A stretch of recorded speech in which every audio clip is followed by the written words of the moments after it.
Rafale, Sukhoi, MiG या मिराज पर क्यों नहीं चढ़े पीएम मोदी? तेजस को ही क्यों उड़ाया? इसके पीछे बड़ी योजना। पाकिस्तान से ज्यादा चीन को होगी दिक्कत, अमेरिका की भी नजर पीएम मोदी पर, दुनिया पर राज करेगा भारत। बेंगलुरु से पूरी दुनिया को संदेश, राहुल गांधी को बिना बोले दिया जवाब, फाइटर जेट में उड़ान भरने वाले पहले पीएम मोदी ने तेजस फाइटर जेट में उड़ान भरी और आसमान नापा। प्रधानमंत्री रहते फाइटर प्लेन में उड़ान भरने वाले नरेंद्र मोदी पहले भारतीय पीएम भी बने।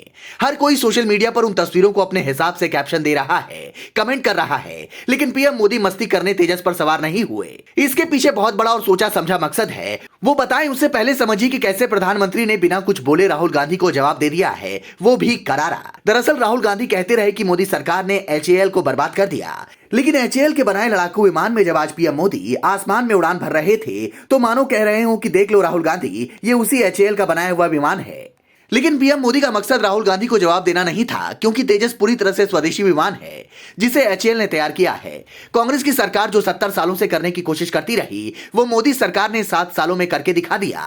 तो अब पीएम मोदी चाहते हैं कि इसे सिर्फ देश में ही इस्तेमाल ना किया जाए, बल्कि विदेशों को भी बेचा जाए, जिसके काफी ऑर्डर पहले से ही HAL को मिल चुके हैं। मलेशिया से लेकर मिस्र तक ने भारत को ऑर्डर पहले ही दे दिया था। उनके अलावा अर्जेंटीना, ऑस्ट्रेलिया, अमेरिका और इंडोनेशिया ने भी रुचि दिखाई थी। मतलब अब भारत चीन, रूस, फ्रांस और अमेरिका जैसे देशों की फहरिस्त में आकर खड़ा हो गया है, जो दूसरों को लड़ाकू विमान बेचते हैं। लेकिन पीएम मोदी इसे और बड़ा मार्केट देना चाहते हैं, इसलिए उन्होंने तेजस में सफर किया और दुनिया को यह एहसास कराया कि हमारा बनाया विमान कितना सुरक्षित है।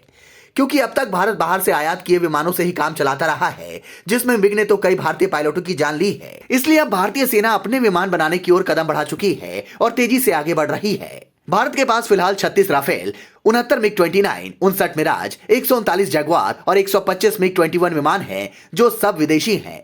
वर्तमान में IAF के 2 स्क्वाड्रन, 45 स्क्वाड्रन और 18 स्क्वाड्रन LCA तेजस के साथ पूरी तरह से परिचालन में है। मोदी सरकार ने 83 LCA Mk-1A विमानों की डिलीवरी के लिए HAL को 36,468 करोड़ रुपए का ऑर्डर दिया है और इसकी डिलीवरी फरवरी 2024 तक होने की संभावना है। पीएम मोदी ने एक्स पर लिखा, मैं आज तेजस में उड़ान भरते हुए अत्यंत गर्व के साथ कह सकता हूं कि हमारी मेहनत और लगन के कारण हम आत्मनिर्भरता के क्षेत्र में विश्व में किसी से कम नहीं है। भारतीय वायुसेना, DRDO और HAL के साथ ही समस्त भारतवासियों को हार्दिक शुभकामनाएं। भारतीय वायुसेना ने हाल ही में 12 उन्नत Su-30 MKI लड़ाकू विमानों की खरीद के लिए सरकार के स्वामित्व वाली HAL को एक टेंडर जारी किया था।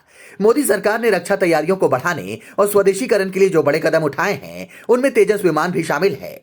विमान का पहला संस्करण 2016 में एयरफोर्स में शामिल किया गया था। अब मोदी सरकार इंटरनेशनल मार्केट में भारतीय विमानों की धमक छोड़ना चाहती है, इसलिए पीएम मोदी ने खुद तेजस में उड़ान भरकर एक बड़ा संदेश दिया है। Bureau report, leading Bharat TV.